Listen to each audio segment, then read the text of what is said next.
সবাইকে স্বাগত জানাচ্ছি। আজকে রমজানের অভিজ্ঞতা নিয়ে আমাদের আজকের লাইভ আয়োজন। এখানে আজকে আমার সাথে অতিথি হিসাবে যোগ দেবেন কয়েকজন। আমি অপেক্ষা করছি আমাদের অতিথিদের জন্য। এর মাঝখান দিয়ে আমি বলে নিই আজকে আমাদের এই লাইভের উদ্দেশ্য। আজকে এই লাইভের মূল উদ্দেশ্য হচ্ছে গিয়ে আমরা এই যে এখন বর্তমান সময়ে যে রোজা রাখছি এবং রোজা রাখতে গিয়ে আমরা বিভিন্ন ধরনের যে ফিনল্যান্ডের মতো দেশগুলোতে যে পরিস্থিতির মুখোমুখি হই বা বাস্তবে আমরা যেসব জিনিস দেখি সেই জিনিসগুলো কীরকম সেই বিষয়গুলো নিয়ে আলোচনার জন্যই আজকে আমরা এখানে যুক্ত হয়েছি।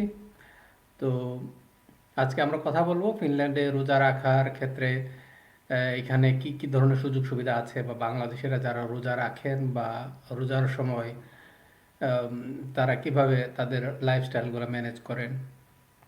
একই সাথে এখানে আমাদের আলোচনার আরও বিষয় আছে যে আহ, কিভাবে যে বর্তমান যে করোনা পরিস্থিতি বা এখানের যে একটা প্রকোপ দেখা দিয়েছে সারা দেশ এবং বিশ্ব জুড়ে, তো এই পরিস্থিতিতে এখন রোজা রাখার ক্ষেত্রে আসলে কোনো ধরনের এফেক্ট পড়তেছে কিনা, তো সেটা নিয়ে আমরা এখন আলোচনা করার চেষ্টা করব। তো অতিথিরা এখানে আমি দেখছি এখন পর্যন্ত কেউ যুক্ত হয় নাই। তো আশা করা যায় যে তারা যুক্ত হবেন। এখন যারা দেখছেন তাদেরকে বলছি যে এখানের মধ্যে যে লিঙ্ক আছে সেখান থেকে সরাসরি এখানে যুক্ত হওয়া যাবে। আমি অলরেডি লিঙ্কটা দিয়েছি, তারপরও এখানে ফেসবুকের যে গ্রুপের মধ্যে ক্লিক করলে এখানে আহ, যুক্ত হতে পারার কথা। কারো যদি কোনো লিঙ্ক যদি ওভাবে কাজ না করে তাহলে আমার জানালে আমি ওভাবে আলাদা করে আবার লিঙ্কটা দিয়ে দিতে পারবো।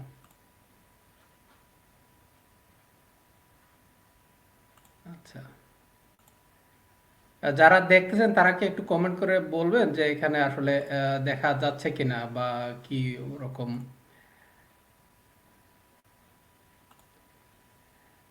আমার সাথে এখন যুক্ত হয়েছেন নিশান ওয়াহিদ। নিশান কি আমাকে শুনতে পাচ্ছেন? জি ভাই, আসসালামু আলাইকুম। ওয়ালাইকুম সালাম। কি অবস্থা, কেমন চলতেছে? জি আলহামদুলিল্লাহ ভাই। আজকে তো এখন তো ইফতারের সময় কি হয় না মনে হয় হেলসিঙ্কিতে এখনো? না ভাই, এখনো হয়নি, এখনো 24 মিনিট আছে ভাই। আচ্ছা, কি অবস্থা, কেমন রোজার দিন কেমন যাচ্ছে? আলহামদুলিল্লাহ ভাই। আচ্ছা। দীর্ঘ সময়। হ্যাঁ, দীর্ঘ সময় তো অবশ্যই। কত ঘন্টা এখন, আজকে কত ঘন্টার পুরো সময়ের দৈর্ঘ্য? আমরা সেরের শেষ সময় ছিল গতকালকে 3টা 23, আচ্ছা, আর আজকে ইফতারের সময় হচ্ছে 9টা 26। তাহলে কি প্রায় 18 ঘন্টার মতো নাকি আর একটু কম? 18 ঘন্টার মতো ইফতার। আচ্ছা, তো এত দীর্ঘ সময় রোজা কাটাতে কেমন লাগে? বা সারাদিন তো আবার মনে হয় চাকরিও থাকে, তো চাকরি করার পরে কি মানে কিরকম, কি অবসাদ বেশি লাগে বা টায়ার্ড বেশি লাগে? এখন মাঝে মাঝে দেখা যায় যে নাইট শিফট থাকে, ইফতার করে তো মানে দৌড়ায় যাইতে হয় কাজে। আবার কোনো কোনো সময় ইফতার কাজের মধ্যেই হয়ে যায়। কিন্তু দেখা গেছে যে দিনের বেলা কাজ, কাজের আগে, কাজের পরে আর কি ইফতার, তখন আইসা আবার ইফতার বানানোর যে একটা বিষয় আছে, তখন মানে অনেক ইয়ে লাগে। আচ্ছা, আচ্ছা। না, এখন আসলে হয়েছে কি, এখন পরিস্থিতিটা এরকম যে এখন রোজা রাখতে গেলে তো ওই টাইমটা তো মেনটেন করতে হবে। তারপরে অনেকে আছে যে রোজা রাখার ক্ষেত্রে টাইমটা অন্য টাইম অনুসরণ করে, যেরকম যে তার্কিশ যে একটা টাইম আছে সেহরি এবং ইফতারের ওই টাইম, বা এখানের যে লোকাল যে টাইম আছে, এখন এক একজন তো এক একভাবে ইউজ করে, তো সেইটারও একটা এফেক্ট আছে যে সময়ের কম বেশি। হুম। হুম। আমরা তো হেলসিঙ্কিতে হেলসিঙ্কি স্থানীয় সময়ে অনুসরণ করি। আচ্ছা, মানে হেলসিঙ্কিতে ওইটা তো ওই মসজিদ থেকে মনে হয় টাইমটা দিয়ে দিছে, বা ওইটা কিরকম? হ্যাঁ, আমরা এই জায়গায় হেলসিঙ্কি বাংলাদেশে যে কেন্দ্রীয় মসজিদ আছে, কেন্দ্রীয় মসজিদের দেওয়ার সময় অনুযায়ী আমরা ইফতার সেহরি করতেছি। আচ্ছা, তো ইফতারের ক্ষেত্রে একটু এখানে এখন যেরকম মানে বাইরে তো খাবার দাবার তো বাইরে থেকে আনা যায় না, নিজে নিজেরই রেডি করতে হয় ইফতার বিশেষ করে। হ্যাঁ, ইফতার তো বাইরে পাওয়া যায় না। আচ্ছা, কি ধরনের ইফতার কি কি থাকে বা কি ইফতার করো? ইফতারে যখন কাজ থাকে না, বন্ধ থাকে, চেষ্টা করি সব ধরনের মানে যতটুকু আমাদের পক্ষে সম্ভব বানানো। আমরা তো সবকিছু বানাইতে পারি না, তারপর যতটুকু সম্ভব সবই বানানোর চেষ্টা করি। আচ্ছা, তো এখানে তো এই বছর তো মনে হয় মসজিদে কোনো ধরনের ইফতার বা সেহরির কোনো আয়োজন করা হয় নাই, বা ওইখান থেকে কি কোনো ইফতার টিফতার দেওয়া হয় কারো বাসায়, বা এরকম জানা আছে? না ভাই, এই বছর সবকিছু আসলে বন্ধ, মসজিদে গ্যাদারিং বন্ধ, মসজিদ তো অফ, মসজিদে নামাজ অফ, সবকিছুই অফ এখন। ও, না আমি শুনছিলাম যে মসজিদ থেকে ওই কেউ কেউ কারো কারো মানে যারা অনেকের বাসায় ইফতার টিফতার মানে হয়তো দিতেছে বা দেয় আর কি, বা বাসায় পৌঁছায় দেয়, ওরকম একটা ইয়ে ছিল। তো এখন আসলে কোত্থেকে দিতেছে সেটা আমার ডিটেলস জানি না আর কি। এখন এটা ডিপেন্ড করে আসলে কোথায় হইতেছে, আমরা আসলে জানি না। আচ্ছা। কারণ হেলসিঙ্কি কমিউনিটি আছে এখন, ওই বাঙালিদের মধ্যেও অনেক কমিউনিটি আছে, দেখা গেছে যে এক যে যে দিকে থাকে ওই দিকে কমিউনিটি আছে, কুন্তলার দিকে যে ওই মেইন মসজিদ আছে ওই দিকে হয়তো তাহলে এগুলো হতে পারে। আচ্ছা আচ্ছা। ও, না সেটাও ঠিক। এখন তারপর দূরত্বের একটা বিষয় আছে, তারপরে এখানে যে বর্তমান যে পরিস্থিতি সেটাও একটা অবশ্য বিষয়, যে এখানের মধ্য দিয়ে কিভাবে ইয়ে করে পারবে কিনা। তো সেটা তো একটা ইম্পর্টেন্ট বিষয়। কেউ কি জয়েনের লিংক চাইতেছে? আমি একটা লিঙ্ক ওখানে দিছি, এখান থেকে এখানে লিঙ্কে ক্লিক করলে তারপরে এখানে হয়তো আলোচনা সরাসরি যোগ দিতে পারবে আর কি। এই যেমন আমি একটা লিঙ্ক দিয়ে দিছি, এটা এখানে দেখা যাচ্ছে। তো এই লিঙ্কে ক্লিক করলে ওখানে জয়েন করতে পারবে, হয়তো আমি এখানে আলোচনায় অন্য কাউজনকে নিতে পারবো আর কি। তো এখন নিশানের কাছে আসলে এই বছর রোজা রাখার ক্ষেত্রে কোনো আলাদা কোনো ইয়ে মনে হইতেছে কিনা, বা আগের বছর রোজার চেয়ে এই বছরের কোনো পার্থক্য আছে কিনা? আগের বছরের রোজা থেকে এবছর পার্থক্য হচ্ছে যে আগের বছর আমরা, আপনিও ছিলেন, আপনার সাথে আমি বিভিন্ন মসজিদে আহ, যাওয়া হয়েছে বাঙালিদের মসজিদের মধ্যে। তো এক মসজিদে গেলে দেখা গেছে যে সবসময় তো আমরা যাওয়া হয় না কাজের কারণে, হ্যাঁ। ইফতারের মাধ্যমে দেখা গেছে যে অনেক বাঙালিদের সাথে পরিচয় হওয়া যায়, একসাথে দেখা দেখা হয়। হুম। আর এখানে তো ইফতারের সাথে সাথে সেহরিও করা হয়, তো একটা একটা দীর্ঘ সময় একসাথে থাকা যায়। হ্যাঁ, না সেটাই এখন ওইগুলো তো। এবছর তো এটা নাই। এবছর দেখা গেছে যে নিজেরা নিজেরা ইফতার করার জন্য কাউকে ডাকলেও একটা মানে শঙ্কা থাকে যে কেউ আসবে কিনা, বা আসলে আসার জন্য বলাটা ঠিক হবে কিনা।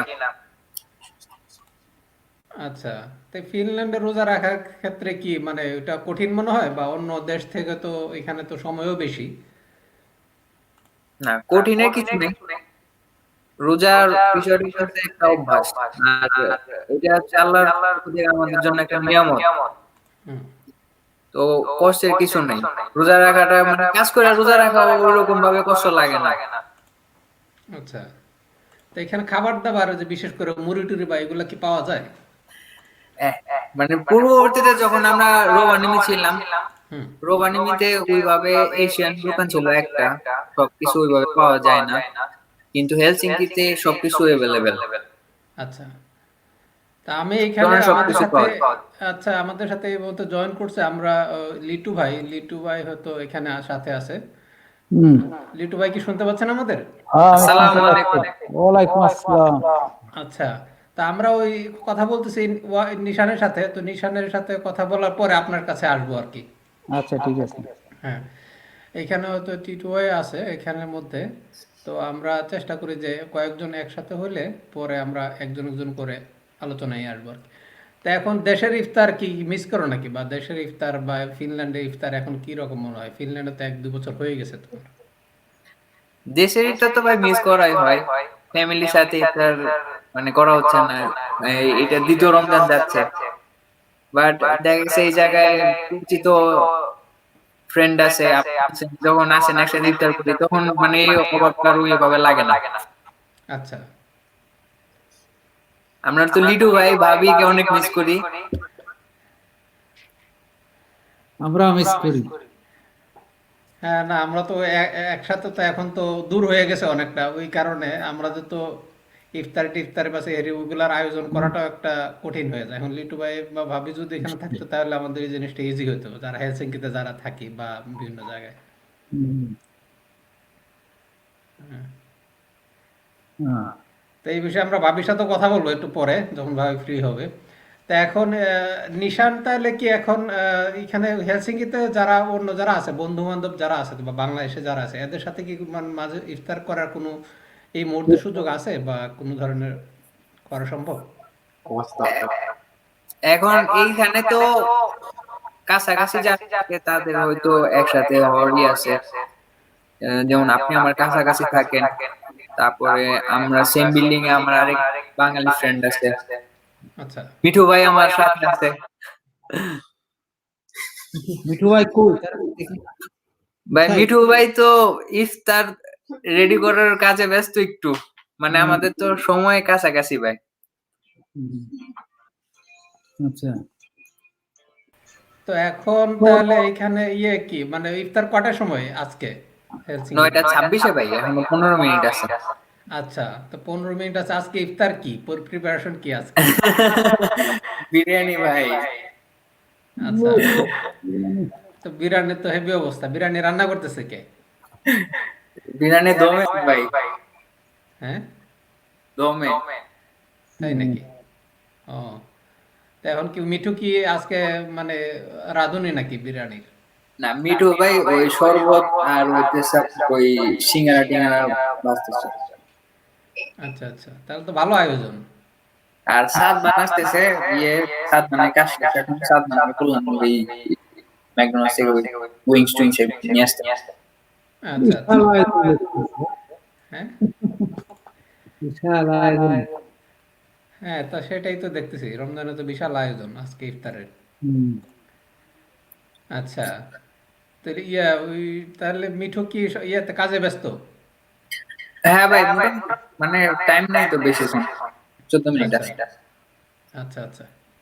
তো এই পর্যন্ত রোজা কি সবগুলা রাখছো নাকি? রোজার সাথে ভাই কোনো কম্প্রোমাইজ নাই ভাই। আচ্ছা আচ্ছা, ভালো। যত সব রাখা উচিত অবশ্যই। তা কাজের ফাঁকি দিয়ে কোনো মানে আলাদা করে কোনো একটা ইয়ে হয় না যে যদি সারাদিন তো যদি কাজে থাকতে হয় তারপরে বিকালবেলা একটা প্রেশার পড়ে যে বেশি টাইমের কারণে? আগে হয়তো কি কাজের সময় মানে সুপারভাইজার বা ম্যানেজার বলতো যে ওই ব্রেকের টাইমে বলতো যে যাও খাইতে যাও, এখন বললে যে go for sitting break. Live আচ্ছা আচ্ছা। করবে। ও, আচ্ছা আচ্ছা। তা এখন চাকরি বাকরি বা অন্য আরো বিষয়গুলো কেমন চলতেছে এই সময়ে? আলহামদুলিল্লাহ, সবকিছু ঠিকঠাক আছে এখন। আচ্ছা, এখন পর্যন্ত। তা করোনার কারণে কি কোনো আলাদা কোনো ইফেক্ট পড়ছে বা কোনো ধরনের সমস্যা হইতেছে? করোনার কারণে আসলে প্রথম দিকে আশঙ্কা করা হয়েছিল যে মানে লে অফ হতে পারে, কিন্তু যখন গভর্নমেন্ট ডিসিশন নিছে যে মানে আপনার ওই টেক অ্যাওয়ে চালু থাকবে, তো এরপর থেকে তো আমাদের রেস্টুরেন্ট অফ হয় নাই। আচ্ছা আচ্ছা। কথা তো একটু ঘটনা। ও, হ্যাঁ, না সেটা ঠিক আছে। এখন এর মধ্য দিয়ে তো পরিস্থিতি তো এরকম করে যেটা হচ্ছে আর কি, আস্তে আস্তে তো মানে ইজি হবে আর কি। তো এখন তো সবখানে একই ধরনের ঝামেলা চলতেছে, তো হয়তো সামনের দিনগুলোতে এটা আরো কমবে বলে আমার ধারণা। এ- আচ্ছা, তো লিটু ভাই কি অবস্থা? লিটু ভাই কি ইফতার মনে হয় শেষ হয়ে গেছে নাকি? আমাদের তো ইফতার শেষ, কারণ আমরা তো ইসলামিক টাইম ফলো করতেছি এবার। হ্যাঁ। আসলে প্রতিবারই করা হয় ইসলামিক টাইম, কারণ এখানে মসজিদে ইস্তাম্বুল টাইমে ফিরে ফিরে নামাজের সাথে এবং রোজার সময়।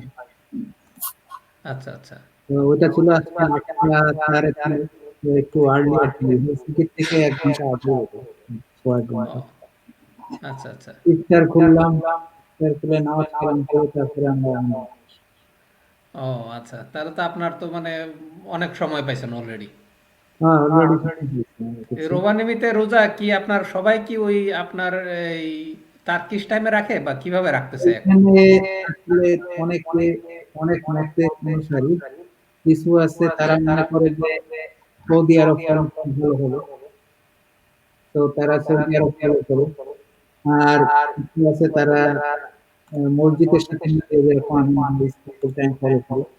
আর আচ্ছা লোকাল টাইম ফলো করা কিন্তু মুশকিল, কারণ এটা একটু ভ্যারি করে ১ বছর থেকে ১ বছর। হ্যাঁ বিশেষ করে সামারের সময় যখন ২৪ ঘন্টা দিন, এরকম রোজাও ২-৩ বছর আগে আমরা রোজার মধ্যে যখন জুনের রোজা ছিল তখন প্রায় দিন ছিল ২৪ ঘন্টা। তো আচ্ছা সূর্যের আলোতে যেদিন দেখাচ্ছে তখন তো আসলে লোকাল টাইমে রোজা রাখাটা মুশকিল, সম্ভবই না বলা যায়। তো হুম ওই কারণে এখনো পর্যন্ত লোকাল টাইম অনুযায়ী দেখা যায় যে বিশ্বের অনেক দেশের থেকে এখানে রোজার লেন্থ অনেক লম্বা। সেটা অনেক ক্ষেত্রে ১৮ ঘন্টা বা ১৯-২০ ঘন্টাও হতে পারে। এইসব কারণে এখানকার মসজিদ থেকে ইস্তাম্বুল টাইমই ফলো করে নামাজের সময়, এবং রোজার সময়ও তারা এটাকেই ফলো করে, এবং সবাইকে ফলো করার জন্য তারা তাদের থেকে এই মর্মে নির্দেশনা দেওয়া আছে। এরপরেও কেউ নিজস্ব চিন্তা ভাবনা এবং তাদের ধর্মের থেকে সেই নিয়ম ফলো করে। যেটা ইস্তাম্বুল থেকে আরো ১ থেকে ১.৫ ঘন্টা আগে ইফতার, এবং আচ্ছা সেহরিটাও একটু কম। সেই হিসেবে তাদের রোজার লেন্থটা ইস্তাম্বুল থেকে কমপক্ষে ১.৫ ঘন্টা কম এখন আচ্ছা থাকে। আচ্ছা তো এখন ওইখানে যারা এই রোবানমিতে তো অনেক আছে আপনার বিভিন্ন দেশের মনে করেন পাকিস্তানি বা ইন্ডিয়ান বা আরো অন্য আরব দেশের যারা আছে এরা কি মানে ওই সিস্টেমে রোজা রাখতেছেন না কিরকম আপনি জানেন? আমি যতদূর জানি যে পাকিস্তানিরা ওরা সৌদি ফলো করে। আর বাংলাদেশীদের মধ্যে অনেকেই আ ইস্তাম্বুল সৌদি ফলো করে। আচ্ছা আচ্ছা আবার কিছু লোক আছে তারা দীর্ঘদিন ধরে সৌদি আরব ফলো করে। তাদের মত হলো যে যদিও আমাদের প্রধান কেন্দ্র ইসলামের সৌদি আরব, হুম তো সরাসরি সেটা ফলো করাই হয়তো ভালো। আচ্ছা আচ্ছা এটা তাদের মত। হ্যাঁ সেই হিসেবে তারা সেটা করে। ও আচ্ছা আচ্ছা না এখানে তো ওই মানে এক একজন দেখা গেল এক এক জায়গায় সিস্টেমটা এক এক রকম যে যেভাবে মানে কমফোর্ট ফিল করে বা রেগুলার যেভাবে রাখে হয়তো ওইভাবে ওইটা ফলো করতেছে আর কি হুম। এটা হয়তো হইতে পারে তো তবে এটা হলো যে রোজা রাখাটা যেহেতু ফরজ, রোজা সবাই রাখে, যারা যারা রাখে। আর সৌদি বা ইসলামী যে নিয়মে ফলো করি, যার মনে করে সেটাই সঠিক। এ ব্যাপারে হুম কোনো বিতর্ক না করা ভালো। আচ্ছা আচ্ছা আচ্ছা এখানে তাহলে এই ইয়ের নিশানের কি ইফতারের টাইম হয়ে গেছে নাকি? হুম। নিশান আহ ঠিক করে ১০ মিনিট আছে, সমস্যা নাই ভাই। আমাদের অলমোস্ট সবকিছু রেডি আছে।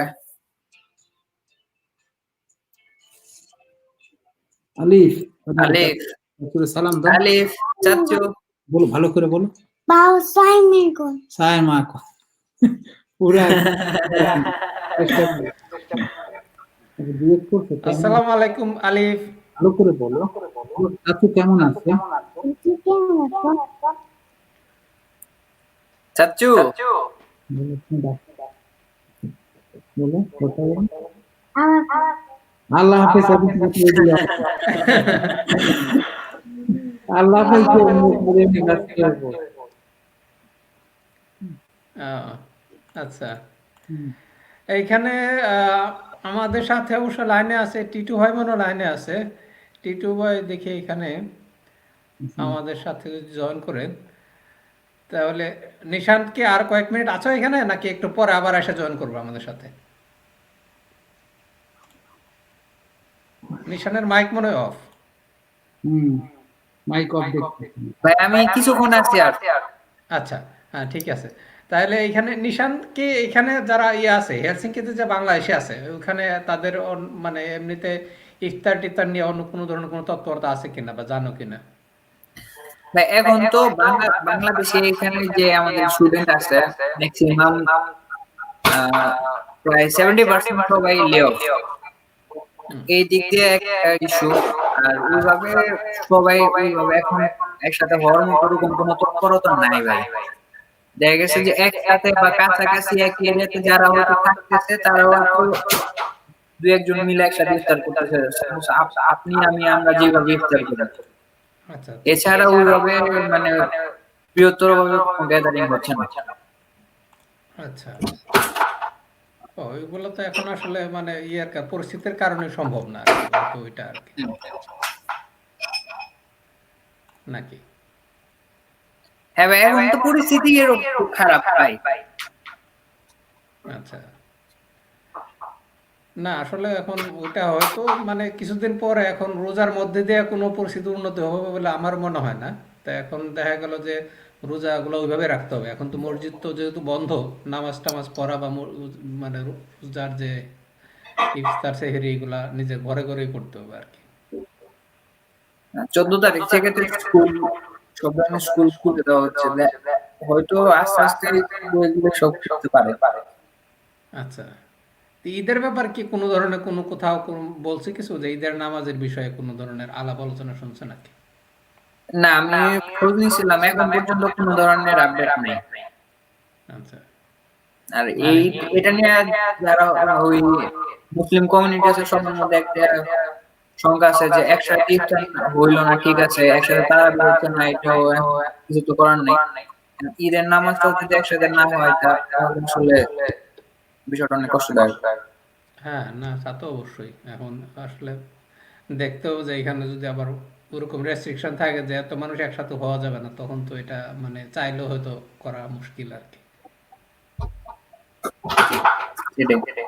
হ্যাঁ, আচ্ছা ঠিক আছে, আমার মনে হয় যে আমরা ওই ইয়া, লিটু ভাইয়ের কাছে ফিরে যাই। লিটু ভাইয়ের কাছে হ্যাঁ, ওইখানে আমি ভাই একটু বিদায় নিচ্ছি, আচ্ছা আমার সময় হয়ে গেছে প্রায়। আমি আচ্ছা আবার পরে জয়েন করবো ইনশাল্লাহ। ঠিক আছে, ওকে নিশানকে অনেক ধন্যবাদ। আমরা আসলে পরে আবার কথা বলবো না তাহলে। ওকে ভাই, আসসালাম। ইফতারের পর, হ্যাঁ। হ্যাঁ লিটু ভাই বলেন।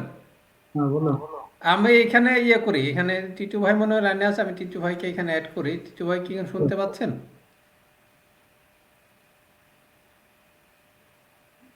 আমি একটা এখন হয়তো আছে উনি, এখন স্ক্রিন একটা অন্যরকম দেখা যাচ্ছে। আচ্ছা লিটু ভাই বলেন তাহলে কি অবস্থা, রোমানিতে কেমন আছেন বা ঈদ মানে রোজার যে এগুলা কেমন কাটতেছে ঈদ তো আর পরে? ওখানে কিন্তু একটু রোজার আমেজ এগুলো পাওয়া যায় কম, কারণ এখানে লোক সংখ্যা কম, তার মধ্যে মুসলিম মানুষ সংখ্যা তো আরো কম। হুম। তো এভাবে আসলে যেটা পাওয়া যায় সেটা হলো যে, আহ, যারা এখানে বন্ধু বা ফ্যামিলি আছে তাদের সাথে গেট টুগেদার করে কিছুটা ইমেজ বা আমেজ তৈরি হয়। কিন্তু এই বছরটা একেবারেই ভিন্ন, যেহেতু করোনার একটা প্রকোপের কারণে সবাই একটু আইসোলেশন যে যার মতো। তো গেট টুগেদারের কোনো সুযোগ নাই, যে হ্যাঁ। কারণে এখানে আসলে যে রোজার মাসের যে ফিলিংটা, যে ইমেজটা থাকে, এটা একেবারেই নাই বললেই চলে। অন্যান্য আচ্ছা। বছরই এমনি কম থাকে, আর এই বছর টোটালি নাই। মানে এখনো পর্যন্ত সেখানে ঈদে গেট টুগেদার করা যাবে কিনা হ্যাঁ। সে ব্যাপারেও কেউ নিশ্চিত না, কারণ ঈদ তো আর বেশি দিন নেই। কিন্তু পরিস্থিতি যেদিকে যাচ্ছে যে হয়তো আগামী ৩ সপ্তাহের মধ্যেও এগুলো অ্যালাউড হবে না। হ্যাঁ। তো আমরা যেটা দেখতেছি এখানে, মোটামুটি যে যেমন ইউজুয়ালি আমরা রোজা করি, আর হয়তো ইফতারটা কেউ যদি চায় হ্যাঁ। তাহলে একজনের বাসায় যে দিয়ে আসলো, সে সেভাবে একসাথে করার সুযোগ খুবই কম। আচ্ছা আর আচ্ছা। অন্যান্য সম্প্রদায়ের যেরকম আফ্রিকানরা আছে, তারপরে মধ্যপ্রাচ্যের মুসলিমরা আছে, ওদের ভিতরেও সেই ধরনের ইয়েটা একদম একটা অন্য বছরের মতো রোজা উৎসব যে একটা ভাব থাকে, ওটা তেমন একটা দেখতেছি না। আচ্ছা আচ্ছা। তো ওই হিসেবে বলা যায় যে এখানে খুবই রোজাটা একবারেই নিরামিষ, সাধারণ ভাবে আমরা সবাই রোজার এই কয়েকটা দিন চলে গেল, প্রথম কয়েকটা দিন। শুক্রবারের মসজিদের নামাজটাও ব্যান করা হয়েছে, যে কারণে এখন যে ওখানে সবার সাথে দেখা সাক্ষাৎ থাকে সেটার সুযোগও নেই। তা আপনি তো ফ্যামিলি নিয়ে এখানে আছেন, আপনার তো বাচ্চা আছে বা মানে ওয়াইফ আছে, আপনার একসাথে এখন এই রোজার মধ্যে এখন যেহেতু এই যে বিভিন্ন ধরনের করোনার কারণে বাইরে যাওয়া নিষেধ, তারপর হচ্ছে গিয়ে দোকানপাটে যাইতে গেলেও দেখা গেল ঝামেলা, তারপর হচ্ছে কি আপনার যে বিভিন্ন ধরনের মাস্ক বা বিভিন্ন ধরনের ইয়ে ইউজ করা, হাতের গ্লাভস ইউজ করা, এইসব বিষয় আছে। তো এই হুম। কারণে কি বাজার সদাইয়ের ক্ষেত্রে কি কোনো ধরনের ঝামেলা হয় বা ওইখানে জিনিসপত্র কি পাওয়া যায় সব? বাজার বাজারের ক্ষেত্রে কোনো সমস্যা নাই, কারণ বাজার সবই খোলা। আর লকডাউন বলতে যে সেন্সটা আমরা জানি যে একেবারেই বাইরে যাওয়া যাবে না, সেটা আসলে এখানে শুরু থেকেই নাই। এখানে সবাই বাইরে যাওয়ার জন্য অ্যালাউড, কিন্তু দোকানপাট এগুলি সবই খোলা আছে। অফিস আদালত কিছু কিছু বন্ধ হয়েছে, স্কুল কলেজ বন্ধ, কিন্তু বাজার করার জন্য সবাই যেতে পারে। তবে সেখানে যে যার মতো সাবধানতা অবলম্বন করে, যেরকম হ্যান্ড গ্লাভস পরা বা হাতের হ্যান্ড স্যানিটাইজার লাগানো, প্রত্যেকটা শপে যেরকম ঢোকার সময় হ্যান্ড স্যানিটাইজারের ব্যবস্থা করা হয়েছে। তো অথবা দেখা গেছে যে কাউন্টারে আছে, অথবা যেখানে পেমেন্ট গুলো কার্ডে দেওয়ার পরে যে রিসিপ্টটা নিজে নিতে হয়, ওটার যে সেলসম্যান সে সরবরাহ করে না। তো এইভাবে কিছু সতর্কতামূলক পদ্ধতি অবলম্বন করে সবাই মোটামুটি বাজারঘাট বা অন্যান্য নিত্য প্রয়োজনীয় সমস্যা, প্রয়োজনীয় কেনাকাটা সবই চলছে। তুলনামূলক অনেক কম। হয়তো একটা পরিবার থেকে আগে ৫ জন বা ৪ জন বাজারে যেত, সেখানে হয়তো ১ জন, একটা সপ্তাহে হয়তো ৩ দিন করতো বা ৪ দিন করতো, তারা হয়তো একদিনে সব বাজারগুলো কিনে নিতেছে। এইভাবে সবই পাওয়া যাচ্ছে, সবই করছে। কিন্তু সাবধানতা অবলম্বনের সাথে এবং তুলনামূলক যত কম এইসব এলাকায় বাজার বা মার্কেটে যাওয়া যায়, সেটাই মানুষ পছন্দ করতেছে। আর এখানে অনেক মার্কেটের দোকান, বিশেষ করে দেখা যায় যে কাপড়ের দোকান, পানির দোকান, এগুলি অলরেডি দোকানগুলো বন্ধ আছে। আচ্ছা, পাশাপাশি খাবারের দোকানগুলোতে এখন রেস্টুরেন্টের মতো ভিতরে বসে খাওয়া অ্যালাউড না। টেক ওয়েতে সবাই খাবার হয়তো কালেকশন করে অথবা বাসায় ডেলিভারি নেয়। এইভাবেই আরকি নিত্য প্রয়োজনীয় জিনিসগুলো মানুষ সংগ্রহ করতেছে। আচ্ছা, আচ্ছা। তার মানে হচ্ছে গিয়ে মানে ওইভাবে মানে ঝামেলা থাকলেও বা বিভিন্ন ধরনের রেস্ট্রিকশন থাকলেও মানে খুব বেশি সমস্যা হচ্ছে, বিষয়টা এরকম না নাকি? এখানে একটা জিনিস হচ্ছে যে সাউন্ড ক্লিয়ার হচ্ছে না। কয়েকজন দেখছে যে সাউন্ড ক্লিয়ার না এবং রিপিট হচ্ছে।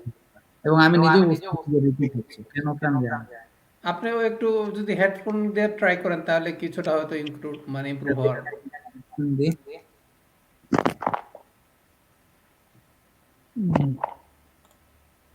হ্যালো, হ্যাঁ, এখন ঠিক আছে নাকি? এখন মনে হয় কিছুটা বেটার, আমার যেটা মনে হয়। আচ্ছা। আচ্ছা। হ্যাঁ, না আপনি বলছিলেন যে বিষয়টা ওইটাই আর কি, যে এখন মনে করেন যেহেতু পরিস্থিতি একটু অন্যরকম, তো সেই কারণে বিভিন্ন ধরনের এই যে গ্লাভস বা বিভিন্ন ধরনের সতর্কতার সাথে বাজার সদাই করতে হয়, কিন্তু তারপরেও মানে ওইরকম ভাবে কোনো সমস্যা হচ্ছে না আর কি, লোকজন সেটাই বলছিলেন আর কি। হ্যাঁ, সেটাই। এখানে ওই যে বাজারের জন্যে বাজারে সবারই হ্যান্ড স্যানিটাইজার ইউজ করার জন্যে ওখানে ব্যবস্থা আছে। তো সবাই মোটামুটি সাবধানতা অবলম্বন করে এবং কাউন্টার গুলিতে সব দেশের মতো এখানে যেরকম একটা ডিসট্যান্স তৈরি করে দিছে যে পেমেন্ট করার সময় হয়তো ২ মিটার দূরে থাকতে হবে এরকম। আর ফুড ডেলিভারির ক্ষেত্রে অনেকে যেরকম অনেক দোকান তো তারা অনলাইন আ শপ আছে। তো সেই অনলাইন থেকেও অনেকে বাজার করতে পারে। Hello,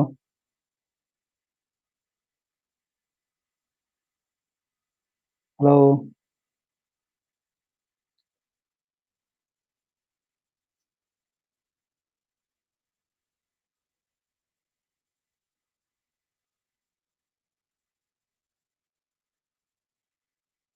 hello. হ্যাঁ, এখন যে মানে এই পরিস্থিতিতে যে লকডাউনের যে বিভিন্ন দিন, অনেক দিন তো হয়ে গেল, তো এই পরিস্থিতিতে এখন এইগুলা কি লোকজন এখন অভ্যস্ত হয়ে গেছে অলরেডি, নাকি এইগুলা এখন মানে এতটা কেয়ার করতেছে না?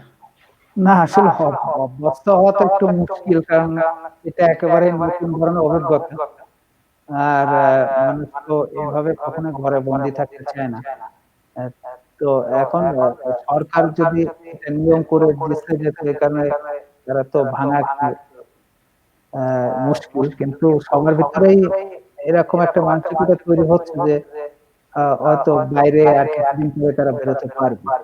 আচ্ছা, আচ্ছা। এখন কতদিন এই ধৈর্যটা থাকবে এটি হলো দেখার বিষয়। আর সরকারও কি ধরনের ডিসিশন নেয় সেটার উপরে ডিপেন্ড করে অনেক কিছু। যেরকম স্কুলগুলি আগামী সপ্তাহ থেকে খুলে দেওয়ার একটা পরিকল্পনা চলছে। তো প্যারেন্টস দেরকে অলরেডি চিঠি দেওয়া হবে হয়তো আগামী সপ্তাহে। আ আচ্ছা, আচ্ছা। তখন হয়তো আ অনেকেই বাইরে বেরোতে হবে। হ্যাঁ। বাচ্চাদের স্কুলে দিলে। আর ডে কেয়ার গুলো তো অলরেডি খোলা আছে। কিন্তু সেখানে বাচ্চাদের সংখ্যা খুবই কম। যেহেতু বাবা-মা যদি তাদের কর্মে স্কুলে যেতে না পারে, তারা বাসায় থাকলে তো আর বাচ্চাদের ডে কেয়ারে পাঠায় না। বাসায় রাখে। আচ্ছা। কথা রিপিট হচ্ছে এখনো, কেন জানি না। দেখি টেস্ট করতে। আচ্ছা, তো এখন হচ্ছে গিয়ে মানে ডে কেয়ার যদি খোলা থাকে তাহলে কি বাচ্চাকে কি ডে কেয়ারে পাঠাইতে হবে এখন নাকি মানে কি বিষয়? বাচ্চা তো পাঠানো বাধ্যতামূলক না, কিন্তু স্কুল যদি খোলা থাকে তখন অনলাইনে যে ক্লাসগুলো হচ্ছিল সেগুলো বন্ধ করে দিবে সরকার। তো আচ্ছা, অনলাইন ক্লাস বন্ধ হলে তখন অনিচ্ছা সত্ত্বেও স্কুলে যেতে হবে বাচ্চাদের। হ্যাঁ, সেখানে আর কোনো সুযোগ নেই। কিন্তু আচ্ছা, ডে কেয়ারের ব্যাপারটা একটু ভিন্ন। ডে কেয়ারে তো বাচ্চাদের বাবা-মারা দিতে পারে, নাও দিতে পারে। সেখানে বাধ্যবাধকতা খুবই কম। কিন্তু স্কুলের ব্যাপারে তো রেস্ট্রিকশন আছে। সেখানে ম্যান্ডেটরি যেতেই হবে সবাইকে। আচ্ছা, আচ্ছা। তো এখন এইখানে মানে দেখা গেল রোজার মধ্যে কি আপনার ডে কেয়ারের টাইম তো একই রকম যদি আপনি কোনো বাচ্চা যদি কোনো কারণে দিতে হয় তখন? না, ফিনল্যান্ডে তো আসলে রোজার সাথে কোনো রুটিনের ভ্যারি করে না। কারণ এরা তো গভর্নমেন্ট তো এগুলো রোজা বা ঈদ এগুলোতে বিশেষভাবে কোনো ছুটি অথবা সময়ের পরিবর্তন করে না। এখানে যে যার মতো পারিবারিকভাবে করে নেয়। যেমন যদি আমি মনে করি যে আমার বাচ্চাকে আমি আ শুক্রবারে জুম্মার নামাজ পড়তে নিয়ে যাব, তাহলে আমি সেটা করতে পারি। তার ডে কেয়ার যদি থাকে অথবা স্কুল থাকে সেখানে আমাকে অনুমতি নিতে হবে। হুম, হুম। আচ্ছা। হ্যাঁ, না এখন কথা হলো যে আপনার এখানের মধ্যে যে বিষয়গুলো থাকে যে কারণ দেখা গেল যে হ্যাঁ, এই রোজা রাখা তারপর হচ্ছে কি আপনার নিজে কাজ করা আবার বাচ্চাকে যদি স্কুলে দেওয়া বা ডে কেয়ারে দেওয়া এটা আসলে অনেকটা মানে টাইম ম্যানেজমেন্টের একটা বিষয় আছে আর কি এখানে। হ্যাঁ, এটা ঠিক। আপনার বিষয়। আমার তোমার সাউন্ডটা একটু অফ অফ করে দিলে ভালো। কমায় দিলে ভালো। তোমার সাউন্ড থেকে অনেক সময় ইয়ে হচ্ছে, ইকো হচ্ছে। তো মানে একটু সাউন্ডটা অনেক কমায় দিলে ভালো। কারণ কথা পরিষ্কার বোঝা যাচ্ছে না। আচ্ছা, সাউন্ডটা আসলে এখান থেকে কমানো যাবে না মানে নিজের ল্যাপটপ থেকে বা ওই কম্পিউটার থেকে কমাতে হবে আর কি। আমারটাতে আমি কমাচ্ছি, একবারে কমাচ্ছি। আচ্ছা, তা মিনিমাম আমার আছে। এখানে কি বেশি নাকি কিরকম মনে হয়? মানে তুমি যখন কথা বলো তখন পরিষ্কার শোনা যায়। আমরা যখন কথা বলি তখন ইকোটা হচ্ছে। তাহলে আমাদের সাউন্ডটা তোমার ওখানে যেয়ে আবার রিপিট হয়ে আসছে। আচ্ছা, আচ্ছা। আচ্ছা, আমরা চেষ্টা করি এখানে ওই দেখা গেল টেকনিক্যাল সমস্যা কিছু থাকে আবার এখানে তোমার দেখা গেল হেডফোন ইউজ রিপিট হবে তো এর মাঝখান দিয়ে আমাদের হয়তো হেডফোন ইউজ করলে ভালো হবে। আচ্ছা তাহলে আমি দেখি একটু পরে হেডফোনটা মানে নিয়ে যদি এটা ইয়ে করা যায়। না, না, আচ্ছা, তা আমার আপনি কথা তাহলে ক্লিয়ার। আমাদের বলেন যে এখন মানে এইখানে মানে যারা বিশেষ করে আপনি তো রোভানিমিতে আছেন এটা তো ফিনল্যান্ডের একেবারেই উত্তর পাশে হুম, হুম। এবং সেখানে যারা বাংলাদেশে আছে তারা আসলে রোজা কিভাবে পালন করে বা ওইখানে আহ, মনে করেন রোজা রাখার ক্ষেত্রে যে বিভিন্ন জিনিস আমরা বাংলাদেশে যেগুলো দিয়ে ইফতার করি সাধারণত তো ওইগুলো আর কি কোনো ধরনের সমস্যা আছে কিনা এই বিষয়টা আপনি যদি আমাদের বলেন। এখানে আসলে বাংলাদেশে আমরা যেভাবে ইফতার করতাম সেই সেইটার ইয়েটা আমরা কখনো পাইনি। সেটা হচ্ছে খুবই রেয়ার ব্যাপার। কারণ বাংলাদেশী ইফতারের যে আইটেম গুলো ওখানে এরেঞ্জ করা খুবই মুশকিল। বিশেষ করে দেখা যায় যে সব ধরনের যে পাকোড়াগুলো বাংলাদেশে তৈরি করা হয় ওগুলো এখানে কয়েকটা কারণে হয় না। একটা হচ্ছে যে এখানে তো ওখানে কিনতে পাওয়া যায়। আর বাসাতে অত সময় দেয়া একটু মুশকিল হয়ে যায়। বিশেষ করে আমাদের এখানে যেরকম এখনো অনেক শীত আছে। তুলনামূলক যদি আমি বাংলাদেশ বা অন্যান্য দেশের সাথে কম্পেয়ার করি তাহলে এখন এখানে রাতের বেলা -30 একদম। তো এখানে যেহেতু লং টাইম শীত থাকে ৬-৭ মাস শীত থাকে। যে কারণে মানুষের হাতে এক্সেস সময়টা থাকে কম। সময়টা কম থাকে কারণ হচ্ছে যে অতিরিক্ত শীত এবং বরফাচ্ছন্ন থাকার কারণে হ্যাঁ, ওগুলিতে মানুষের অনেক সময় চলে যায়। উদাহরণস্বরূপ বলতে পারি আমি যদি এখন বাইরে যাই, হুম, বাংলাদেশে একটা কোন রকম টি-শার্ট ইভেন হেলসিংকিতেও দেখা গেছে যে একটা টি-শার্টের উপরে হালকা একটা জ্যাকেট পরে চলে যাওয়া যায়। হ্যাঁ, কিন্তু ল্যাপল্যান্ডে এখানে অনেক প্রস্তুতি লাগে। এখানে যেরকম ইনার পরা লাগে, ২-৩ টা হয়তো সোয়েটার অথবা ভিতরে ইনসাইড এ ২-৩ টা পরে তারপরে জ্যাকেট পরা লাগে, জুতা মধ্যে ২-৩ টা মোজা পরা লাগে। হুম, তো এইগুলির কারণে এখানে সময় চলে যায় মিনিমাম ১৫ থেকে ২০ মিনিট অনেক ক্ষেত্রে ০.৫ ঘন্টাও চলে যায়। আবার যদি গাড়ি যার পার্কিং আছে বাইরে, বেশিরভাগ পার্কিং ই বাইরে থাকে। তো সেখানে বরফ যদি পড়ে থাকে সেগুলো পরিষ্কার করতে হয়। তো এগুলো এজন্য বলতেছি এখন যদিও বরফ নাই কিন্তু রাস্তাঘাটে অনেক জায়গায় আছে। এসব কারণে মানুষ এখন আ ইফতারের জন্য যে আলাদা সময় দিবে না নিজের কাজকর্মের পরে সময়টা থাকে খুবই কম। কারণ এখানে অল্প কয়েকজন বাঙালি থাকে 20 থেকে 25 জন, ছোট, ছোট কয়েকটা ফ্যামিলি থাকে ৩টা-৪টা এবং অল্প কিছু সংখ্যক স্টুডেন্ট থাকে যারা পড়ালেখা করে। তো এদের পক্ষে ওইভাবে বাংলাদেশের মতো আয়োজন করাও মুশকিল।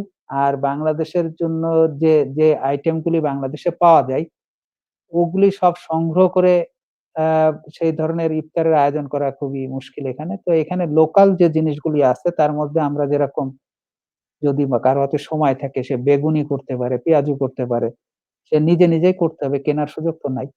আর যেরকম আমরা এখানে জুসের মধ্যে দেখা গেছে যে এই বেরি বা অন্যান্য কিছু লোকাল যে ফ্রুটস গুলো আছে ওগুলোর থেকে আমরা জুস-টুস এগুলো আ ইয়ে করে খাই। বাংলাদেশের মতো যেমন শরবত বা রুয়াবজা বা বিশেষ আয়োজন এগুলো একটু কম।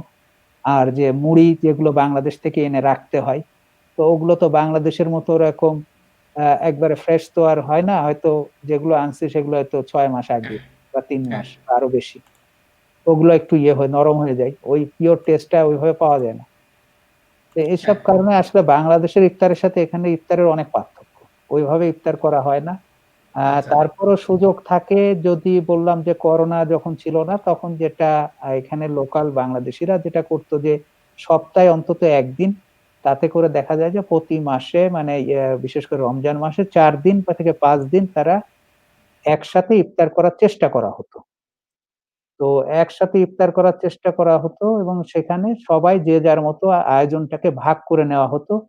হয়তো আমি ৫ টা আইটেম বা ১০ টা আইটেম, আরেকজন ৫ টা এভাবে সবাই একত্রিত করে আমরা একটা একদিন সপ্তাহে হয়তো বাংলাদেশের ওই আমেজটা তৈরি করার চেষ্টা করতাম। হ্যাঁ, এবার একবারই ওটা করার কোনো সুযোগ নাই।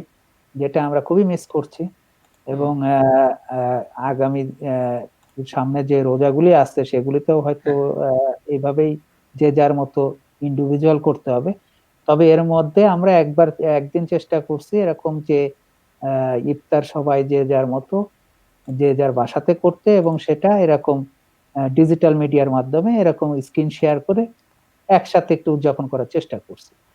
তো আচ্ছা, এটা আচ্ছা, এভাবে বা পয়লা বৈশাখটাও এভাবে করার চেষ্টা করছি আমরা যে যার মতো বাসায় করে তারপরে আমরা সেখানে স্ক্রিনে এসে একটু কিছুটা হইলেও মানে ওই যে বলে না যে দুধের আ স্বাদ ঘোলে ঘোলে মেটানো মেটানো। ওরকম একটা ব্যাপার আরকি। আচ্ছা, আচ্ছা। তো লিটু ভাই, তো আপনি তো অনেকদিন আছেন এখানে, ফিনল্যান্ডে অনেকদিন হয়ে গেল, আপনার অনেকগুলো রোজা আপনি এখানে পালন করছেন বা ঈদও পালন করছেন। তো এত বছরের মধ্যে এই বছরের রোজার মধ্যে কি আপনার কোনো ধরনের আলাদা কিছু পার্থক্য দেখতে পান বা কোনো ধরনের বিষয় যেটা আগে মানে লক্ষ্য করেন নাই বা ছিল না, এরকম কোন বিষয় আছে? পার্থক্য বলতে এবার তো আসলে ওই যে বললাম যে রোজার যে আমেজটা ওইভাবে গত কয়েক বছরের সাথে মিলায় এবারে খুবই ব্যতিক্রম। আর এবার তো একটু যেহেতু আমরা একটু দুর্যোগের মধ্যে যাচ্ছে শুধু ফিনল্যান্ড না সারা দুনিয়াতেই দুর্যোগ ইভেন বাংলাদেশ সহ সারা বিশ্বে। তো হুম, এবার রোজায় আরকি সবাই দোয়া করে সবার জন্য যে আ আ আমাদের পরম করুণাময় আল্লাহ জানি এই দুর্যোগ থেকে আমাদেরকে মুক্তি দেয়। এবং সবাই একটু আতঙ্কের মধ্যেই আছে এবং সবার একটাই প্রার্থনা যে হয়তো রোজার বদৌলতে হয়তো এই করোনা মুক্ত বা এই আ আ মহা দুর্যোগ থেকে হয়তো মানুষ মুক্তি পাবে। আর পার্থক্য বলতে এটাই যে এবার রোজাটা আসলে মানুষ আ অন্যবারে যেরকম একটা আনন্দ বা ইয়ে নিয়ে করে, এবার রোজাটা খুবই মানুষ আ ও একটা আতঙ্ক এবং ভয় এবং সাথে, সাথে দেখা যায় যে রোজাটার যে সময়টা মানুষ যেভাবে উচ্ছ্বাস নিয়ে সবার সাথে যোগাযোগ করে যে এটা করে, সেটা একবারই নাই। সেই প্রাণটা ওইভাবে নাই। তবে সবাই এবার রোজাটাকে দেখা যায় যে আরেকটা জিনিস যেটা হচ্ছে যে এবার রোজার ইয়েটা একটু কম, লেংথটা একটু কম। যেহেতু কয়েকটা রোজা গত কয়েক বছর সামারের মধ্যে গেছে। তো তখন খুবই প্রচন্ড দিনটাও বড় ছিল। একটু আ হ্যাঁ, বলা যায় যে কিছু গরমও ছিল। তো সেই তুলনায় আমি বলব যে এবার রোজা অনেক সহজ কিন্তু আ ওই যে একটা আতঙ্ক এবং ভয়ের কারণে ওইভাবে মানুষ উদযাপন করতে পারছে না। আচ্ছা, আচ্ছা।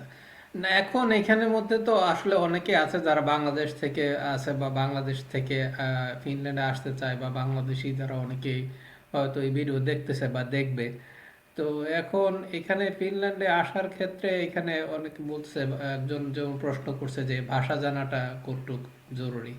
যেমন সিভিল ইঞ্জিনিয়ারিং এর ফিউচার কি যদি ভাষা না জানে। তো এখন আমি আসলে এখানে একটু যদি বলি, যেমন ভাষা না জানলে আসলে যেটা হবে যে আপনি যে কোনো ধরনের প্রফেশন বা যে কোনো ধরনের যদি ফিউচার বিল্ড আপের চেষ্টা করেন, তখন আপনার ভাষা একটা অন্যতম একটা ফ্যাক্টর হয়ে দাঁড়াবে। কারণ হচ্ছে একটা নতুন একটা দেশে এসে এখানে আপনি যত কিছুই করেন, যদি দীর্ঘ সময় থাকলে তখন ভাষাটা জানাটা খুবই জরুরি। হ্যাঁ, এটা সব দেশের ক্ষেত্রে একই রকম। এখন এখানে যদি কেউ বিশেষ করে আইটি বা বিভিন্ন ইঞ্জিনিয়ারিং বা বিভিন্ন ধরনের সাবজেক্ট যদি এখানে পড়াশোনা করে, তাদের ক্ষেত্রে হয়তো কিছু কিছু ক্ষেত্রে কম। কিন্তু আমি যেটা বলি যে যদি ফিনিশ ভাষা বা স্থানীয় ভাষার প্রয়োজন নাও থাকে, তারপরও ভাষা জানাটা খুবই জরুরি। কারণ হচ্ছে একটা সমাজে বাস করার জন্য যে বিভিন্ন বিষয়ে যে কমিউনিকেশন রাখতে হয়, মানুষের সাথে মিশতে হয়, সেখানে ভাষা না জানলে আসলে সেগুলো সম্ভব না। এখন পড়াশোনার ক্ষেত্রে সেটা কম লাগুক বা না লাগুক, কিন্তু স্থানীয় ভাষাটা শেখাটা খুবই, মানে সবার জন্য এটা খুব দরকার, যতটুকু পারা যায়। হুম। কারণ এখানে লিটু ভাই তো অনেকদিন ধরে আছেন, না, আমিও যদিও এই আপনার। বিষয়ে একমত। ভাষা না জানলে যেটা হয় সেটার অনেকটা অভিজ্ঞতা আমার নিজেরও আছে। যেটা হয় যে যখন একটা এনভায়রনমেন্টের মধ্যে যাওয়া হয়, যে হয়তো 5 জন ফিনিশ একই ভাষা জানে, আর একজন হয়তো সেই ভাষাটা জানে না, সে হয়তো ইংলিশে কনভারসেশন করে সবার সাথে, তখন পুরো এনভায়রনমেন্টের পরিস্থিতিটা চেঞ্জ হয়ে যায়। কারণ যখন একটা ভাষা 5 জন জানে, তখন খুব সাবলীল ভাবে তারা সেই ভাষায় আলাপ করে, এবং একজন ওইটা জয়েন্ট করলে সে যদি একটু কমও পারে, তারপরেও সেটা সবাই মিলে ম্যানেজ হয়ে যায়। কিন্তু যদি এটা রিভার্স হইতে আমরা চিন্তা করি, যে একজন পারে, 5 জন পারে, কিন্তু ডিফারেন্ট ভাষা তাদের জন্য, আর একজন পারে তার জন্য ডিফারেন্ট, তখন পুরা কনভারসেশনের মধ্যে ওই প্রাণটা থাকে না। তো এটা একটা জিনিস। আর দ্বিতীয় আরেকটা জিনিস, যে আমরা যদি অফিস আদালতের কথা চিন্তা করি, তো প্রত্যেকটা জবের একটা নিজস্ব একটা কালচার, একটা এনভায়রনমেন্ট থাকে। ওখানে একজনের জন্য সবাই একটু ইতস্তত বোধ করে, করতে চায় না। যে কারণে অনেক ক্ষেত্রে হয় যে ফিনিশরা নতুন ইন্টারন্যাশনাল রিক্রুট করতে চায় না। কারণ তারা চায় যে তাদের নিজস্বটা থাকুক। কারণ সেখানে নতুন একজন ইনক্লুড করলে তার একার জন্য সবাই 5 জনেরই ল্যাঙ্গুয়েজ চেঞ্জ করতে হবে। তো সেটা একটা ফ্যাক্টর হয়। দ্বিতীয় যেটা হয় যে আমি যেখানে বসবাস করি সেখানে যেহেতু সবাই ফিনিশ পারে, সেখানে নির্দেশনাগুলো এবং লেখালেখি সবগুলোই ফিনিশে থাকে। সেগুলোকে আমি যখন ট্রান্সলেট করে পড়তে যাই, এক্সাম্পল যদি আমি একটা অ্যাপার্টমেন্টে থাকি, তো সেখানে এখন যেরকম করোনার জন্য বা অনেকের কারণে অনেকে এখানে নোটিশ টাঙানো থাকে যেটা ফিনিশেই থাকে। একজনের জন্য তারা ইংলিশ করে না। কারণ এখানে দেখা যায় যে 80% বা 90%, কিছু কিছু ক্ষেত্রে 99% লোকই ফিনিশ ফলো করে। তো সেখানে একজনের জন্য করে না, তাহলে আমাকেই ওইটা ট্রান্সলেট করে জানতে হয়। তো সেটা খুবই কঠিন হয়, যে কারণে অনেক কিছু আমরা স্কিপ করে যাই। অনেক বিষয় জানি না, অথবা জানার সুযোগ থাকে কম। এইসব কারণে অনেক সুযোগ আশেপাশে থেকে হাতছাড়া হয়ে যায়, এবং পাশাপাশি অনেকের সাথে আমরা যোগাযোগ করতে পারি না আশেপাশে। এখানে হয়তো 5 জন বয়স্ক বা সেম এজের আছে, তারা হয়তো একটা কনভারসেশন করছে, আমি সেখানে হয়তো জয়েন করব, কিন্তু আমি করতে পারতেছি না। অথবা তারা একটা বিষয় আলাপ করতেছে যেটা হয়তো আমার জন্য ইম্পর্টেন্ট ছিল, কিন্তু আমি হয়তো সেটাই পার্টিসিপেট করতে পারতেছি না। তো এরকম একটা এম্বারেসড পরিস্থিতির সৃষ্টি হয় প্রতিনিয়ত, যদি হ্যাঁ, কিনা আমি লোকাল ল্যাঙ্গুয়েজটা না পারি। সেটা সব ক্ষেত্রে হয়, সেটা প্রতিষ্ঠানের ক্ষেত্রে হয়, সেটা চাকরির ক্ষেত্রে হয়, সেটা সমাজে বসবাসের ক্ষেত্রে হয়। সর্বত্রই একটা এম্বারেসড পরিস্থিতির সৃষ্টি হয় যদি লোকাল ল্যাঙ্গুয়েজ, ইভেন কেনাকাটাতেও কিছুটা হয়, দোকানপাটেও। কারণ সব বিষয় সবাই জানে না, তখন দেখা যায় যে একটা দোকানে হয়তো একজন স্টাফ ভালো ইংলিশ পারে, অথবা হয়তো আহ, মোটামুটি পারে, বাকি কেউই পারে না। তখন হ্যাঁ। সে না আসলে হয়তো ওই বিষয়টা আমি যেটা জানতে চাই সেটা তো জানার সুযোগ থাকে না। তো এসব অনেক বিভিন্ন পরিস্থিতির সৃষ্টি হয়। এইসব এড়ানোর জন্য লোকাল ভাষা শেখা খুবই জরুরি। যেটা আমি নিজে ফিল করি, যে অনেক বছর থাকার পরও হয়তো আমি ওইভাবে ভালো পারি না, বা তো কনভারসেশন অত ভালো না। কিন্তু এটা প্রথম থেকে যদি মাথায় থাকে, বা কেউ যদি প্রথম থেকে শিখতে পারে, তার জন্য বলবো যে অনেক ডোর ওপেন হয়ে যায়, অনেক সুযোগ খুলে যায় তার জন্য। আচ্ছা, আচ্ছা। তো এইখানের মধ্যে একটা বিষয় যেটা সেটা হচ্ছে কি আপনার, আহ, আপনার যে এখানে বর্তমানে যে রোজা রাখার ক্ষেত্রে যে এই বিষয়গুলো আমরা যে দেখি, এখন মনে করেন ইফতারের যে বিভিন্ন ধরনের আইটেম বা মনে করেন যেটা তো আমরা এখানে ফিনল্যান্ডে তো সবকিছুই ঘরে মানে বানাতে হয়, যেগুলো আমরা নিজেরা ইফতার করি। তো এখানে আইটেমের ক্ষেত্রে কোনো ধরনের সমস্যা হয় কিনা, যে খুঁজে পাইতে বা বানানোর ক্ষেত্রে বা র ম্যাটেরিয়াল বা এইসব বিষয়? কিছু কিছু তো হয়, সব হয় না, কিছু কিছু হয়।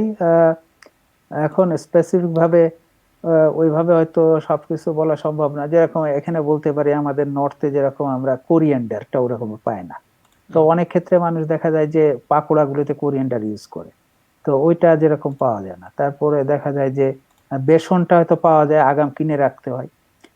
তারপরে অনেক সময় দেখা যায় যে আর যেগুলো আমরা পেঁয়াজি, বেগুনি, ঘুগনি, আলুর চপ যেগুলো হ্যাঁ, করি সবই মোটামুটি সবই পাওয়া যায়, বলা যায় সবই পাওয়া যায়, দুই একটা ছাড়া সবই জোগাড় করলে চেষ্টা করলে পাওয়া যায়। আর এখন তো সব জায়গায় মোটামুটি এশিয়ান শপ আছে, তো হুম, সেগুলোতে কিছু এনে রাখে অথবা তাদেরকে বললে অ্যারেঞ্জ করা যায়। ওই হিসেবে আমি বলবো যে পাওয়া যায় না এটা হয়তো না, পাওয়া যায়। কিন্তু ওই যে আয়োজন করার জন্য যে একটা হয় না যে উৎসব মুখর পরিবেশে আয়োজন আর নিরামিষ পরিবেশে আয়োজন, দুটার হ্যাঁ, মধ্যে একটা তফাৎ আছে। তো আমি হ্যাঁ, যখন বাংলাদেশে চিন্তা করি যে না, পুরা পাড়া জুড়ে বা মহল্লা জুড়ে বা শহর জুড়ে বা দেশ জুড়ে সব জায়গায় যে একটা রোজার যে একটা ফিলিংটা থাকে, ওইটা তো আর এখানে থাকে না। তো যে কারণে তৈরি করতেও তো একটা মনের মধ্যে যে একটা আনন্দ বা উদ্দীপনা, সেটা কিন্তু আমরা ওইটা পাই না এটা। তো মোটিভেশনটা ওইভাবে আসে না যেটা বাংলাদেশে আসে, যে ঠিক আছে আহ, আহ, সব জায়গায় পাওয়া যাচ্ছে, বা রাস্তার মোড়ে দোকান, ওখানে দোকান, এখানে দোকান, পেঁয়াজ বেগুনি আলু চপ আপনি না পেলেও হয়তো ইফতারে 10 মিনিট আগে কিনে এনেও করতে হ্যাঁ, পারতেছেন, বা জিলাপি। এখানে ওই সবই নিজে করতে হবে, এখন সব তো আসলে নিজে করে পারা যায় না। বাংলাদেশে তো 5টা আইটেম নিজে করলেন, দুইটা হ্যাঁ। বা তিনটা যেমন জিলাপি বা মিষ্টি বা অন্য কিছু মুড়ি, এগুলো দোকান থেকে সংগ্রহ করলেন। তো ওইটা তো আর এখানে সম্ভব হয় না, এখানে সবই নিজে করতে হবে। তো একটা ফ্যামিলিতে যদি 2 জন বা 3 জন থাকে, তাহলে একার পক্ষে বা 2 জনের পক্ষে তো আসলে এত আইটেম করা সম্ভব না, এত খাওয়াও সম্ভব না। তো হ্যাঁ, যে কারণে হয় কি, ওইভাবে আসলে বাংলাদেশের মতো ইফতারের আয়োজনটা ওইভাবে করা খুব মুশকিল। ওইটা হয়তো মাঝে মাঝে 30 রোজার মধ্যে হয়তো আপনি 2 দিন 3 দিন করতে পারেন। আর যেটা হয় যে ওই যে বললাম যে যখন 4টা 5টা ফ্যামিলি মিলে যখন ভাগ ভাগ করে করা হয় একটা হ্যাঁ। গেট টুগেদার, তখন ওই অ্যারেঞ্জমেন্টটা করা হতো অতীতে, কিন্তু এই বছর এটা আর করা যাচ্ছে না। আচ্ছা, এমনিতে এখানে যে মসজিদে ইফতার টিফতার দেওয়া বা যে সিস্টেম, মানে বিভিন্ন জায়গায় হেলসিঙ্কিতে যেমন আমরা দেখি যে বাসা থেকে ইফতার বানায় তারপর মসজিদে দেয়, এই বছর তো মসজিদ টসজিদ বন্ধ। তো হুম। এখন রোবানিমিতে কি ওইরকম ধরনের কোনো ইয়ে আছে কিনা? রোভানেমিতে আসলে এখানে তো মসজিদে 5 ওয়াক্ত নামাজটা হয় না, এখানে হয় যেটা হলো শুক্রবারের নামাজটা হয়, কারণ এখানে মুসলমানের সংখ্যা খুবই কম। এখানে সব মিলে হয়তো 300 থেকে 400 হবে এরকম। আর সেখানে মসজিদ প্রতি ওয়াক্তে খোলা রাখাও তাদের জন্য মুশকিল, যে কারণে তারা যেটা করছে যে প্রতি শুক্রবারে তারা নামাজের ব্যবস্থা করে, এবং ঈদের সময়। আর আচ্ছা, রোজার সময় এর আগে খোলা থাকতো, বিশেষ বিশেষ যেরকম শুক্রবারে হয়তো একদিন করে প্রতি রোজার সময় হয়তো 4 দিন বা 5 দিন ইফতারের আয়োজন করা হতো। হুম। তখন সবাই ইফতারের ব্যবস্থাটা মসজিদে যে যার মতো ওরকম আগের থেকে হয়তো ওখানে ব্যবস্থা কে নিবে এইভাবে আলোচনার মাধ্যমে সিদ্ধান্ত নেওয়া হতো। কিন্তু এই আচ্ছা, বছর আচ্ছা। যেহেতু মসজিদ এখন আমাদের জন্য অলরেডি বন্ধ করে দেওয়া হয়েছে, যে কারণে এই বছর আর কোনো সুযোগ নাই মসজিদে ইফতার করার বা দেওয়ার। তো এই বছর তো একটা মানে ফিনল্যান্ডের তো আবহাওয়া তো একটা বিশেষ ফ্যাক্টর। মনে করেন এখন হুম। দিনের যে দৈর্ঘ্য, দিন তো অনেক এখন অনেক বড়। হুম। যেমন আপনার রোভানিমিতে বা লাপল্যান্ডের দিকে তো দিনের অলরেডি মিডনাইট সান বা সামার চলে আসতেছে, হুম। যখন হচ্ছে কি আপনার সূর্য অস্ত যায় না। এটা তো শুরু হবে হয়তো সামনে এই মাসের আরো 2-3 সপ্তাহ পরে। তো এখন রোভানিমিতে দিনের ঘন্টা মানে দৈর্ঘ্য এমনিতে কতটুক, বা মানে কবে এখন এটা? রোভানাভিতে এখন আপনার সূর্য তো অস্ত যায় প্রায় কয়টা বলে 10টার কাছাকাছি হবে, 10টার কাছাকাছি অস্ত যায়। আর আচ্ছা, সূর্যোদয় হয় 4টার দিকে আর কি, 3:30 4টার দিকে। তো সেই আচ্ছা, মিলায়ে আমি বলতে পারি এখন 10 আর এখানে 6 প্রায় 17 18 18 ঘন্টা, 18.5 ঘন্টা এরকম দিনের লেন্থ। আচ্ছা, আচ্ছা। এটা প্রতিদিন 7-8 মিনিট করে এটা বাড়ছে এবং এটা তো জুনের 7 তারিখ থেকে 14 তারিখের মধ্যে এটা 24 ঘন্টায় চলে যাবে আর কি, বা জুনের 20 তারিখের বিগত 24 ঘন্টায় চলে যাবে। তো তখন এই যে মনে করেন এখন আপনারা রোজা রাখছেন প্রায় 18 ঘন্টা, হুম। তারপরে হচ্ছে গিয়া আরো যদি একটু উত্তর দিকে গেলে তখন ওখানে হয়তো এটা 18.5 বা 19 ঘন্টা। তো এখন সামারের সময় যদি রোজা হয় বা যেখানে 25 ঘন্টা 24 ঘন্টায় হচ্ছে কি আপনার দিন থাকে বা সূর্যের আলো, তখন এটা কিভাবে সম্ভব?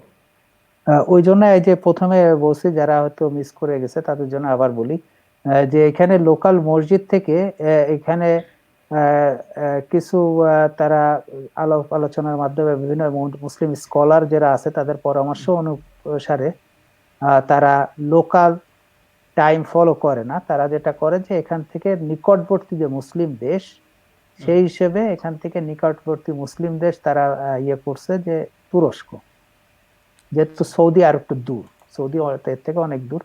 তো তুরস্কের সাথে এখানে স্ট্যান্ডার্ড টাইম মোটামুটি মিল আছে। তো সেই হিসেবে তারা বলে যে তুরস্কের সাথে মিল রেখে এখানে নামাজ কালাম এবং রোজা রাখার যে সময়সূচি ওটা নির্ধারণ করা হয়েছে। হ্যাঁ, তো ওই হিসেবে আমার এখানে লোকাল যেরকম রোভানেমি বা ল্যাপল্যান্ডের আশেপাশে সবাই মোটামুটি ইস্তাম্বুল টাইম ফলো করে। হ্যাঁ, আর উত্তরে যারা আছে তারাও একই, সবাই ইস্তাম্বুল টাইম ফলো করে, কারণ সামারে যখন 24 ঘন্টা তখন আসলে রোজা রাখার পরে দেখা যায় যে একটা মানুষের তো ইফতার করতে হবে, তার নামাজ পড়তে হবে, সে হ্যাঁ, যদি চায় তারাবি পড়ার সময় দরকার, ঈশার নামাজ দরকার, তারপর ফজরের নামাজ দরকার, সব মিলায়ে যদি 20 ঘন্টা 21 ঘন্টার উপরে যখন সূর্যটা থাকে তখন কোনো ক্রমে রোজা রাখা সম্ভব না, কারণ এগুলো করতে তো সময় লাগবে। তো সেই হ্যাঁ, সময়টা যদি এরকম হয়, এরকম দেখা গেছে যে 2-3 বছর আগে, তখন সময়টা রোজাটা পড়েছিল একবারে পুরা সামারের সময়। তখন যদি কেউ রোজা রাখতো তাকে রাখতে হতো 24 ঘন্টা রোজা। এখন 24 ঘন্টা তো আর রোজা রাখা সম্ভব না। না সেটা তো সম্ভব অথবা না। 23 ঘন্টা 23.5 ঘন্টা রোজা রাখাও সম্ভব না, কারণ আধা ঘন্টায় তো আর 3 ওয়াক্ত নামাজ, মাগরিব ঈশা ফজর, পাশাপাশি রোজা ইফতার এবং সাথে সেহরি, রাতের খাবার, কোনোটাই সম্ভব না, সবগুলোই অসম্ভব। তো এই কারণে এইসব বিবেচনায় যেটা যে ইস্তাম্বুল টাইম ফলো করলে সবার জন্য ভালো, এবং স্কলাররাও সেটাই পরামর্শ দেয়, সেই হিসেবে ইস্তাম্বুল টাইম ফলো করে। তবে অনেকে ওই যে ভিন্ন মতবাদ যারা ফলো করে, ভিন্ন হুম, ধারার অনেকে আছে চিন্তা ভাবনা, তারা বলে যে যেহেতু মুসলমানদের কেন্দ্র হলো সৌদি আরব, মক্কা, হ্যাঁ, তো তারা মক্কা ফলো করে। তাদের যুক্তি হলো যে মক্কা যেহেতু আমাদের কেন্দ্র, তাহলে হুম, মক্কা যেভাবে আমরা যখন চাঁদ দেখে রোজা রাখি, আমরা কি করি, আমরা সৌদি আরব ফলো করি, তাই না? হ্যাঁ, যে সৌদি আরবে চাঁদ উঠছে, তো আমরা রোজা রাখতেছি, সৌদি আরবে চাঁদ উঠছে, তো আমরা ঈদ করতেছি, তাহলে রোজাটাও সৌদি আরবই আমরা ফলো করি। এই হিসেবে তাদের যুক্তিতে তারা সৌদি আরব ফলো করে। আচ্ছা, আচ্ছা, যে কারণে যত উত্তরেই জানা, যত বড় দিনই হোক, হ্যাঁ, কোনো সমস্যা নাই। তবে সবচেয়ে মজার ব্যাপার হয় যখনই, কারণ আমরা যারা টপিক্যাল কান্ট্রি থেকে আসছি, বাংলাদেশ, পাকিস্তান, ভারত, ইন্ডিয়া, এইসব দেশ থেকে আসছি, আমরা সবসময় সূর্যাস্তর পরে ইফতার দেখে দেখে অভ্যস্ত, হুম, তখন অন্ধকার থাকে। কিন্তু এখানে যখন দেখি যে দিনের আলোয় একদম মানে রোদ, কড়কড়ে রোদ, বাজে লোকাল টাইম হয়তো 9টা বা 10টা, চারিদিকে রোদ দেখা যায়, সেই সময় হ্যাঁ, যখন ইফতার করতে হয় বা মাগরিবের নামাজ পড়তে হয়, এই অভ্যস্ততা আসতে একটু সময় লাগে। তখন আসলে যেরকম আমার বাচ্চা, ছোট বাচ্চা, ও যেরকম আহ সূর্যের আলো থাকলে যতক্ষণ থাকে ও মনে করে দিনই হয়তো আছে, যে কারণে তার ঘুম পাড়ানো খুব মুশকিল হয়ে যায়। তো হ্যাঁ, যেটার জন্য আমরা যেটা করি, যখনই 9টা, যেরকম এখন এখন প্রায় 10টা বাজে, এখনো যেহেতু আজকে মেঘলা, নাহলে হয়তো আরো রোদ থাকতো বাইরে, হ্যাঁ, মেঘলা যেহেতু, তারপরে পরিষ্কার। তো এখন হ্যাঁ, আমরা বাইরে যেটা করি, দেখা যাচ্ছে যে খুবই ফর্সা। জানালায় আমরা কালো পর্দা আছে এবং যে শাটার আছে ওগুলো আমরা নামাই দিই, এটা নামাই একটা কৃত্রিম ভাবে রাতের সৃষ্টি করি। তাছাড়া আচ্ছা, একটু ঘুমানো মুশকিল। আর ওরকম মানে যে বললাম যে কড়া রোদের মধ্যে ইফতার করার যে অভিজ্ঞতা, এখানে প্রথম হ্যাঁ, থেকে একটু ভিন্ন ভাবে অভ্যস্ততা আনতে সময় লাগছে আমাদের সবারই। হ্যাঁ। না, এইখানে যারা মনে করেন এই সামনে যারা ফিনল্যান্ডে আসবে বা মনে করেন আপনার যদি কেউ রোভানিয়া বা লাপল্যান্ডেও যারা আসবে, এদের জন্য আপনার কি পরামর্শ বা এইসব ক্ষেত্রে মনে করেন এই মনে করেন নামাজ পড়া বা রোজার ক্ষেত্রে বা এই ধরনের কোনো বিষয়ের ক্ষেত্রে আপনার কোনো সাজেশন আছে? না, ধর্মীয় ব্যাপারে আমি বলি যে ফিনল্যান্ড খুবই লিবারেল কান্ট্রি, এখানে ধর্মের ব্যাপারে তো কেউ ইন্টারফেয়ার করে না, এবং ধর্ম পালনের জন্য বলা যায় যে একবারই এখানে অনেক অনেক দেশ থেকে নিরাপদ। যে কেউ, আমি আমার নামাজ পড়তেছি বা আমি যদি রাস্তার পাশে মাঠের ভিতর নামাজ পড়ি, কেউ ডিস্টার্ব করবে বা কিছু করবে না। এরা জাতি হিসেবে ফিনিশদের তো একটা সুনাম আছে যে এরা অন্যের ব্যাপারে কোনো কিছুতে ইন্টারফেয়ার করে না। তো ধর্মের ব্যাপারে কারোর কোনো এখানে ওই ধরনের প্রেশার নাই, যেটা ইউরোপের অনেক দেশে আছে, হয়তো আমরা দেখি বা শুনি বা হ্যাঁ, পত্রপত্রিকায় দেখি যে সেখানে অনেক রেসিজম আছে। তো ওইটার মাত্রাটা এখানে অনেক কম, এবং আমি যেদিকে আছি নর্থে আরো কম। তো এখানে যদি কেউ চিন্তা করে যে না আমি রোজা রাখতে পারবো না বা নামাজ পড়তে পারবো না বা আমার অন্য অন্য সমস্যা হবে, এটা কোনোভাবেই হবে না। তো এদিক দিয়ে মানুষ নিশ্চিত থাকতে পারে যে এখানে ধর্মের ব্যাপারে কারোর কোনো সমস্যা হবে না, নিশ্চিন্তে আসতে পারে।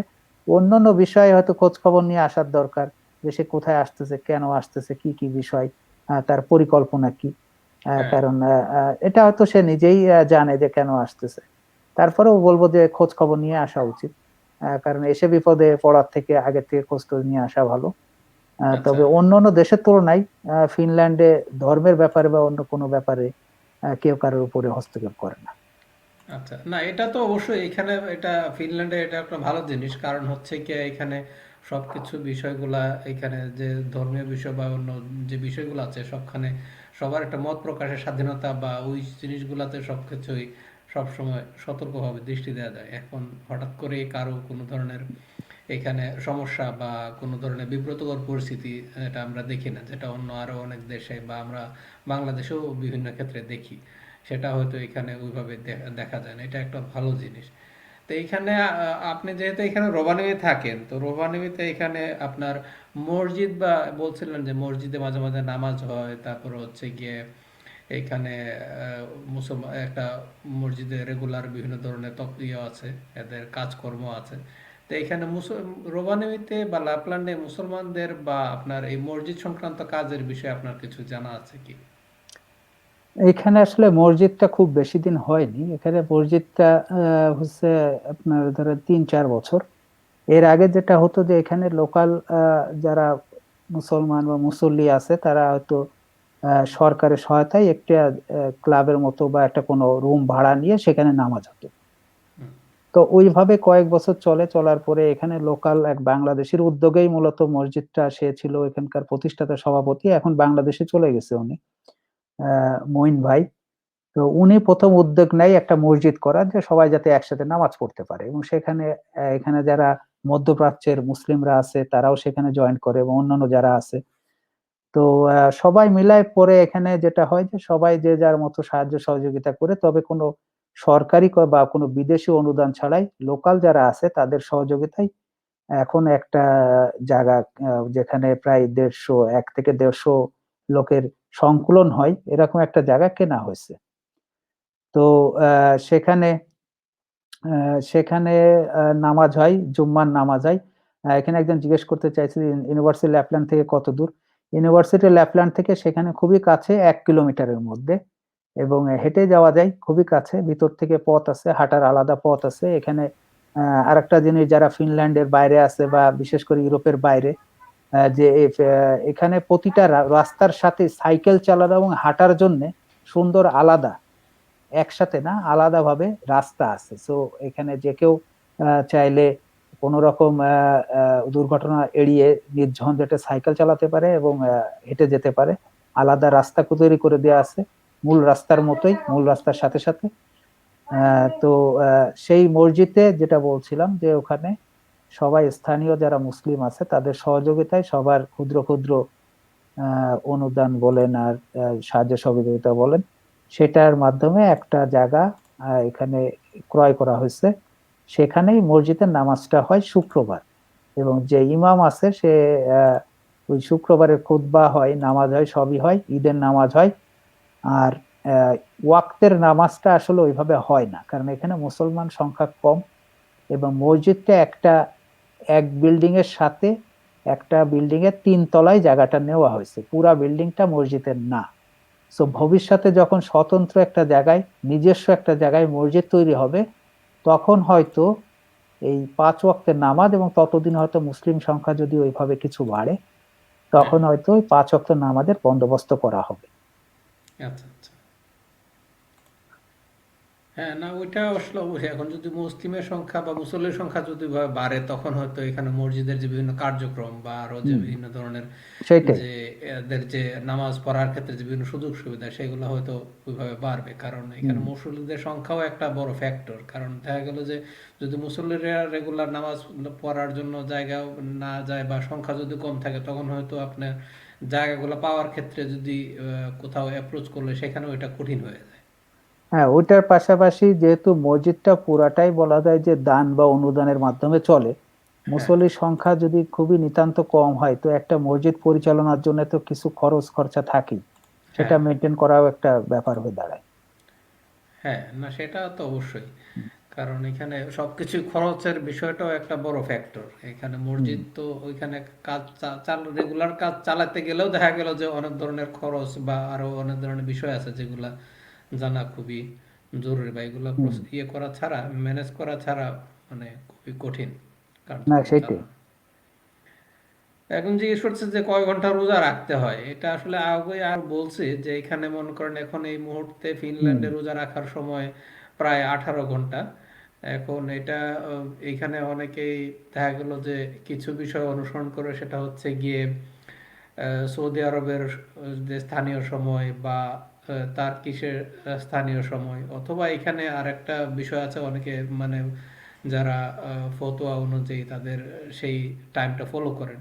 দেখেন লিটু ভাই যেটা বলছিলেন যে এখানে এই মুহূর্তে এখন রোজা রাখার সময় হচ্ছে গিয়ে প্রায় 18 ঘন্টা মনে হয় হুম। নাকি। না, লোকাল লোকাল যেটা টাইম সেটা হচ্ছে যে আপনার এখানে ফজরের টাইম হলো 2টা 28 আজকের টাইম, এবং মাগরিবের টাইম হলো 10টা 7। তার মানে আচ্ছা এখানে বলা যায় 10 ঘন্টা, আর এখানে প্রায় 7.5 ঘন্টা। তো 17.5 ঘন্টা লোকাল টাইম, 17 থেকে 18 ঘন্টা লোকাল টাইম আর কি। আচ্ছা। না, একটু বেশি হবে, 20 ঘন্টার মতো হবে, তাই না? এরকমই হয়তো। হ্যাঁ, 20 ঘন্টা তাহলে নাকি? 20 ঘন্টার মতো। 20 আচ্ছা ঘন্টার মতো হয়, কিন্তু ইস্তাম্বুল টাইম হয় একটু কম।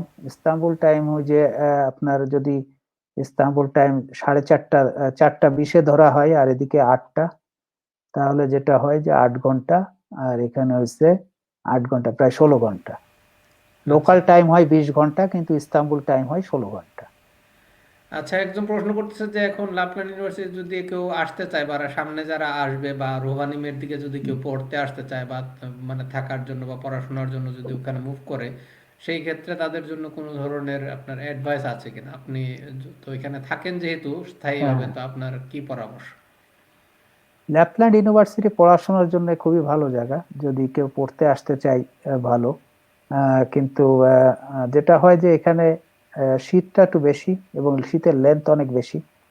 এখানে বলা যায় যে বাংলাদেশের থেকে যারা প্রথম আসে তারা তো সারা বছরই শীত ফিল করবে, কারণ ইভেন সামারেও থাকে হচ্ছে 10-12 ডিগ্রি, হ্যাঁ 15 ডিগ্রি, যেটা বাংলাদেশের তুলনায় একটু ঠান্ডায় বলা যায়। আমরা যারা অনেকদিন আছি তাদের এখন এটা সামারের মতো হয়ে গেছে, তো আমাদের অত ঠান্ডা লাগে না। প্রথম বছর একটু ঠান্ডা লাগে।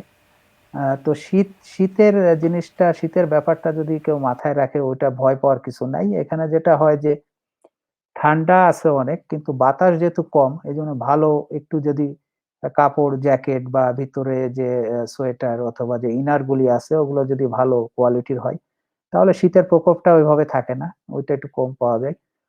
আর দ্বিতীয় যেটা হয় যে এখানে ২টা প্রবলেম মানুষ ফেস করে। একটা হইছে যে ঠান্ডা, দ্বিতীয় হইছে যে কাজের ব্যাপারটা।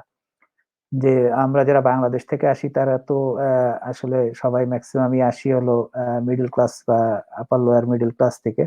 তো আমাদের পক্ষে দেশ থেকে আসলে টাকা এনে পড়া তো খুবই মুশকিল।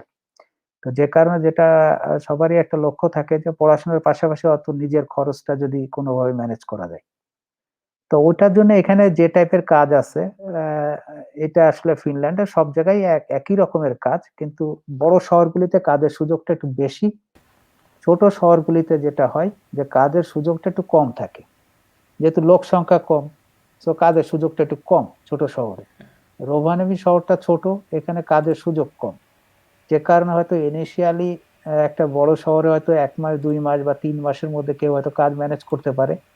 এখানে হয়তো সেইখানে একটু বেশি সময় লাগতে পারে, 3 মাস থেকে 6 মাসও লেগে যায় অনেকের। তবে আচ্ছা। কাজ আছে, কাজ পায় মানুষ, একটু সময় বেশি লাগে। আর দ্বিতীয় যে জিনিসটা হলো, আমি সবাইরে বলি বা পরামর্শ দেই, বাংলাদেশ থেকে ফিনল্যান্ডের মতো দেশে যারা আসে তাদের উচিত বাংলাদেশ থেকে ড্রাইভিংটা শিখে আসা।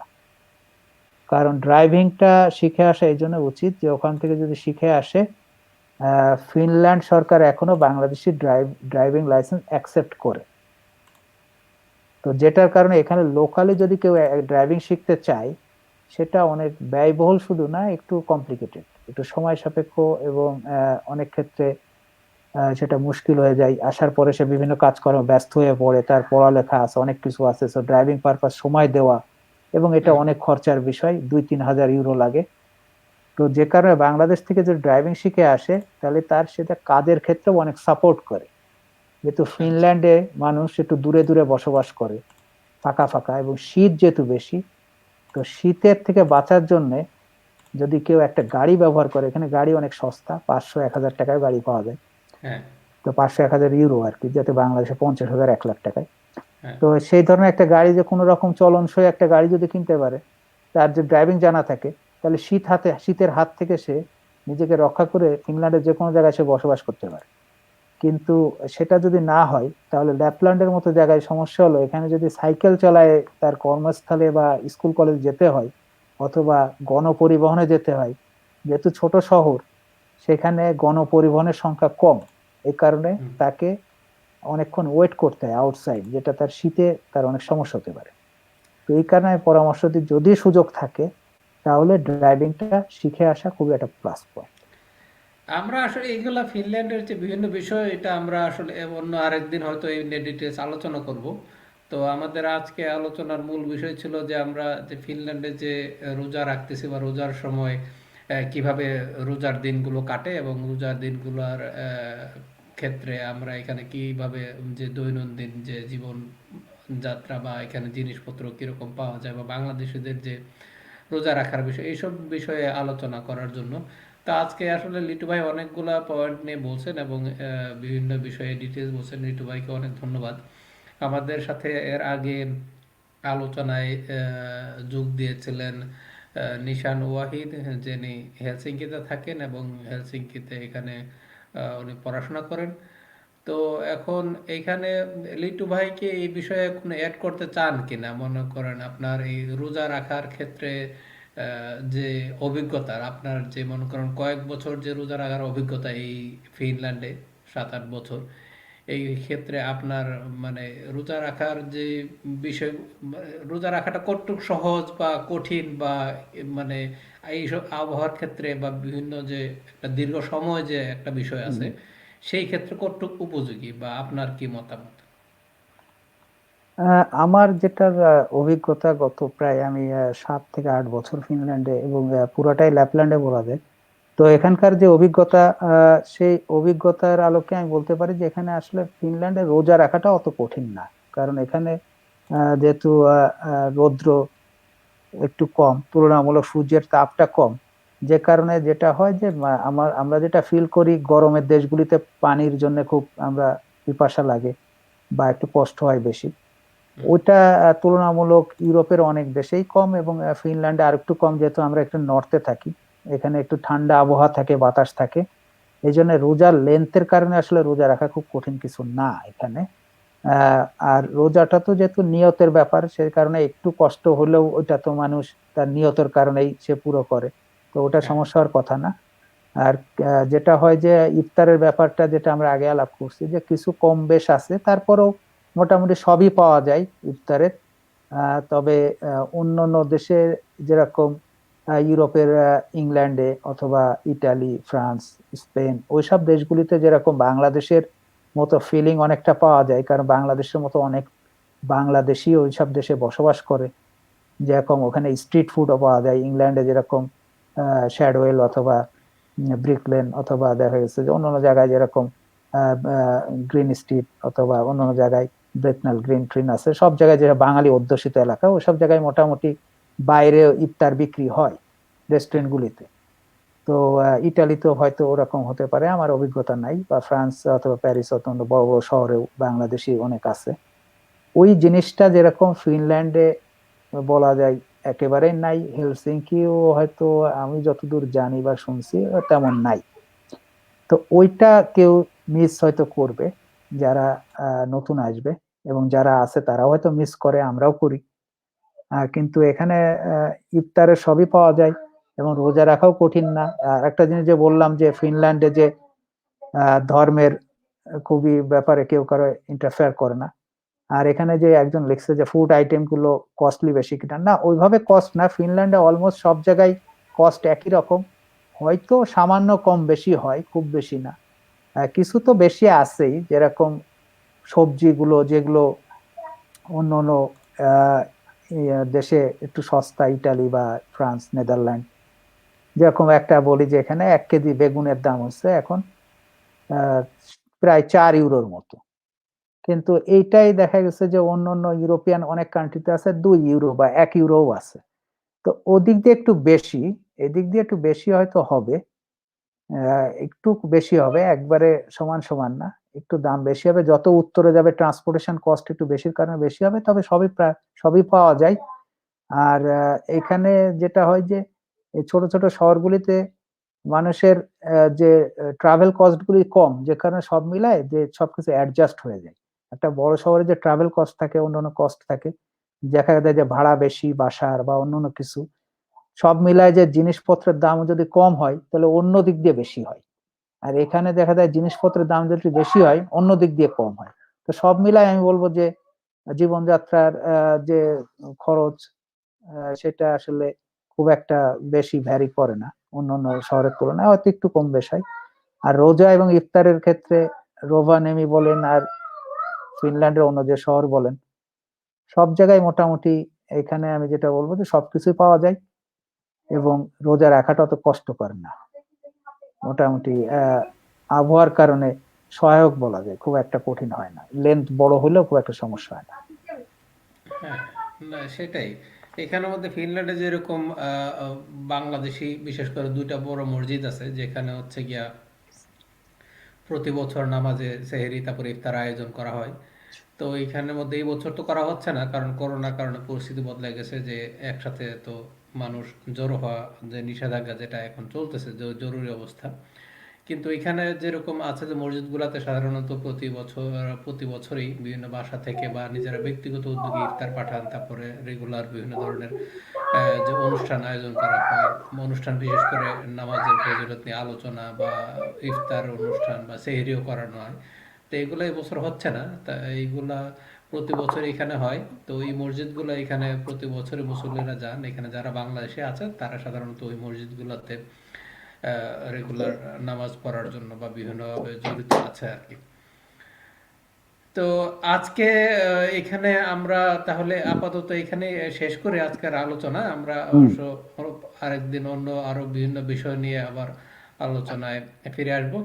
যারা সাথে ছিলেন তাদের সবাইকে আমি আন্তরিকভাবে ধন্যবাদ জানাচ্ছি আমাদের আলোচক এবং রোভানিমিতে লাপ্লান্ড বিশ্ববিদ্যালয়ে গবেষণারত, উনি পিএইচডি গবেষণা করছেন, আমাদের লিটু ভাই। এবং উনি বেশ কয়েক বছর যাবৎ লাপল্যান্ডে প্রায় 8 বছরের মতো লাপল্যান্ডে আছেন।